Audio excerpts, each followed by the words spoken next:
Thank you. We're here in the Bronx, and I'm joined by my local electeds in the area, Bronx Borough President Gibson, District Attorney Clark, Assemblywoman Tapia, Councilwoman Sanchez, and also my agency heads are here as well. NYSEM Commissioner Iscol will give us an overview of what happened and where the residents are. FDNY Commissioner Kavanagh will give you the actions that are taking place right now on the scene and what the procedures are. And DOB Commissioner Otto will give the history of the building and if any open violation. This incident took place approximately 3:30 p.m. There was a partial collapse of a residential building here in Morris Heights section of the Bronx. Our first responders responded immediately, and because of video observation, we were able to have a preliminary review and communication with the owner of the store. Our preliminary information with the owner of the store that everyone that was in the store is out at the time. At FDNY, we give you an overview of exactly where we are, if there are any other people we believe are caught in the rubbish at all. So I want to turn it over now to our NYSEM Commissioner Iscol. Thank you, sir. Thank you all for being out here tonight. The building, we had a partial building collapse here at approximately 3:30 p.m. This afternoon. Fire department units were on scene. Within a minute, 36 was their response time. And almost immediately, we started the interagency process. So we brought out all of the utility companies to shut off power and gas to the building. We have Red Cross that is out here helping us to assist with individuals. NYPD is on the scene, keeping everybody safe, cordoning off the area. Buildings, HPD is doing the preliminary investigations into the partial building collapse. For residents of the building, we're directing them to a service center that we have set up at Public School 390, just up the block. We will have a service center there. We also have the MTA out here with 4 warming buses for residents who need it. So there's a real collective effort that's taking place out here to serve the needs of the people who live in this building and this community as we go through this process. But again, any residents that need a place to stay tonight, please go to PS 390. We will have teams there to help find you a place to stay for the duration of this event. And now I'll turn it over to Commissioner Kavanagh, who will discuss some of the search and rescue operations and life safety part of this operation. Thank you. Thank you, Zach. Thank you, Mr. Mayor. I think it's really important to enforce that this is an ongoing operation. So our members behind me, as we speak, are still conducting search and rescue, and they will do so until we either find someone or confirm that there is no one under that rubble. So as Zach mentioned, our units were here in under 2 minutes, and all of our specialized training and resources that we have for an incident like this have gone to work. We have our drone up, surveying the area, seeing if we can find additional information about potential patients and areas of potential instability. We have our canine unit here helping us search for potential victims, and we have all of our specially trained firefighters, tactical units, collapse units, and our EMTs and rescue medics who are trained specifically to treat someone in a collapse. So this is an ongoing operation. I'd like to ask Chief Hodgins to add just a little bit to that, but this is going to be ongoing for a few hours until we find someone or confirm that there is no one here.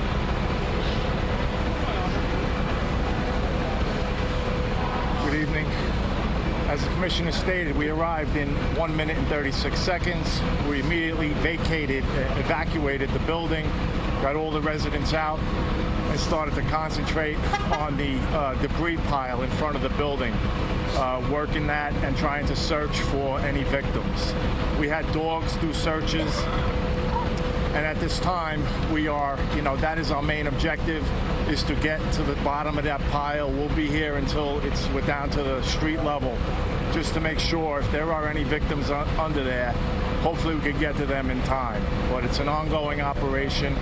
It's this type of operation we train for every day at our training facility. Our specialized units, we have a pile of debris at the rock, and we train exactly under these conditions for this day that hopefully doesn't happen too often.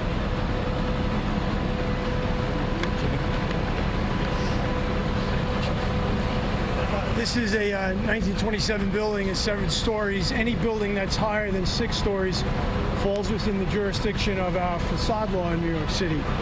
These folks, the owner of this building, submitted their most recent report in March of 21.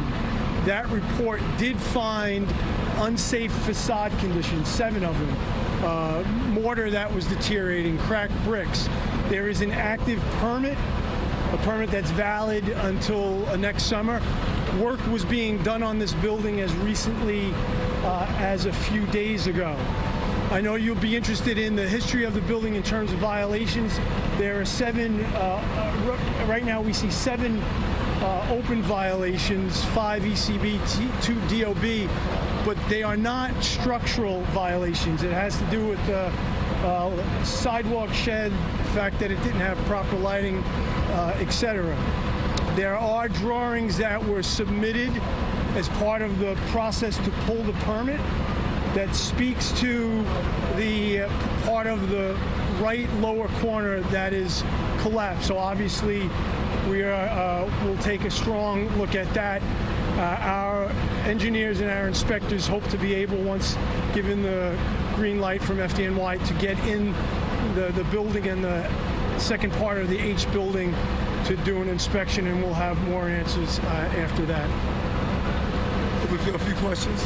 So if folks have questions, just let us know. We'll get to as many as we can. Go ahead. Mayor, so we spoke with several residents today who were on the street and they actually saw someone drilling into the facade on the side of this building, then cracking, and then a few seconds later, the building starts to give way. I don't know if you or the commissioner can speak to what that drilling might have been, and what more can you tell us about that quadrant of the building that you were specifically looking at drawing? Can't tell you much more. Certainly can't speak to what the drilling is. Don't know what it's about. Again, we're taking a look at the drawings that they submitted as part of the permit. And I want to be clear, unsafe facade conditions is not the same as an unsafe building. But we are taking a good look at the paperwork, the drawings that they submitted, and we'll have some answers. As soon as we have answers, obviously we'll share with you. Was anybody working on the building today? We don't believe that there were folks working on the facade work today. So far, as of now, we think the most recent work on the facade was several days ago.